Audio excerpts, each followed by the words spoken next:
Hello, my name is Jordi Nelis and I have been working in the Food Smartphone project in the past 3 years to develop an electrochemical or colorimetric biosensor for the detection of mainly of marine toxins. So for the marine toxins, they are quite important contaminants that are more and more often detected in shellfish because of climate change, which basically causes the water to heat and also creates more sunlight, and then due to more nutrient-rich runoff from urban areas, we get the perfect mix to create harmful algal blooms that produce these toxins that then in the end up in the shellfish. So it's needed to have a rapid detection mechanism for farmers to be able to detect these toxins on site on the farm. So what I've basically been working on is to use nanomaterials, so especially gold nanomaterials as well as some carbon nanomaterials, to try and create signal enhancement, both for a colorimetric assay and an electrochemical assay that could then both be hyphenated with a smartphone to be able to create really a smartphone-based detection system. So let's go first now to the conference room where I will explain to you the mechanisms of both of these assays, and after that I will walk you through step by step how these assays are performed really in the lab, and I'll finish then with some concluding remarks. So, okay, thank you. Okay, so the system for colorimetrics is basically based on taking an image with the smartphone camera, which is then registered in red, green and blue or RGB values.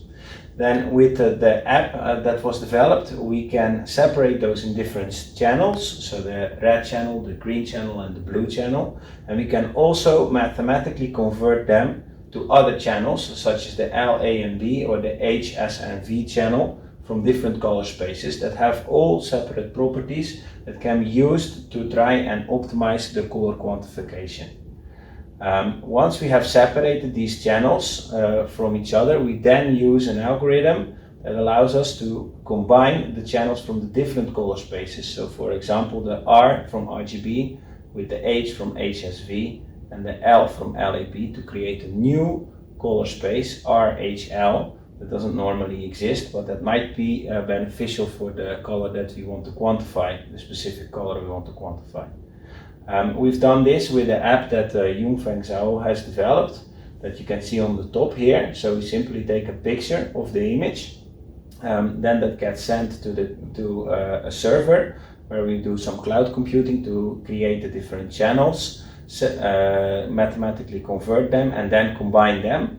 So here we did try the 129 different channel combinations of those 9 channels that I showed, and we then run simulations for the different colorimetric assays that we had, so lateral flow assays for different allergens and for marine toxins, as well as pH strips that are color change based. We then can select the channels that they have the lowest errors in the simulations and use them for the real assays. Where we indeed found that several of those new color spaces led to much lower error than we would get with the classical RGB system. For the electrochemical system, we have worked with different nanomaterials and assays and then tried to select the most optimum version for the final device. So first of all, we worked with a magnetic bead based assay. So here you have the magnetic bead to which we functionalized the toxin. And then you can, like this, you can do the assay in the Eppendorf, so it gets recognized by the antibodies that have an enzyme on them in the Eppendorf, and then transversed to the screen printed electrode. And there you can hold the whole immunocomplex on the electrode by using a magnet for taking the magnetic beads to stay on the working electrode. And then we can get a signal by using a substrate that gets converted by the enzyme that's on one of the antibodies. So that's the first system that we used for domoic acid quantification in scallops. In the system also we optimized the use of different nanomaterials to get a higher signal.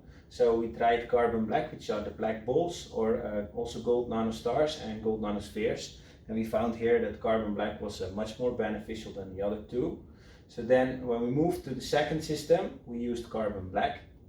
And in this second system, we got rid of the magnetic bead system, and instead of using that, we just functionalized the working electrode directly with the toxin conjugate. We did that because in that way it's more easy to make a multiplex system, because you can have various working electrodes on one total electrode system, and in that way you can easily do a multiplex system. So here the signal is detected by using differential pulse photometry, or DPV, which is an electrochemical technique that basically changes the potential and allows this molecule, which is attached here to this antibody that is recognizing the antibody that recognizes the toxin. So this molecule, 1-naphthol, if you change the potential, it can get oxidized and it gives an electron that is then transferred to the working electrode, which makes it possible to detect the toxin. And this system we developed then for the detection of okadaic acid as well as domoic acid.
Okay, so I hope that this video was informative.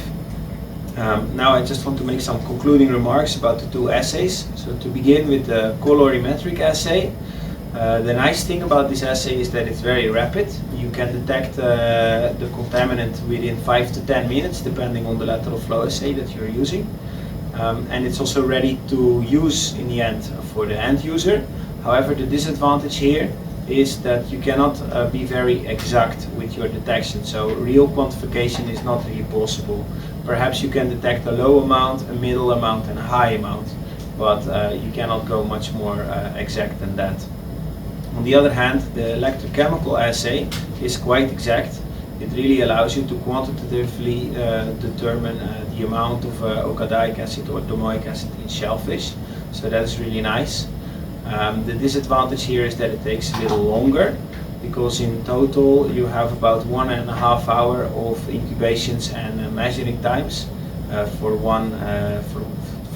do one detection.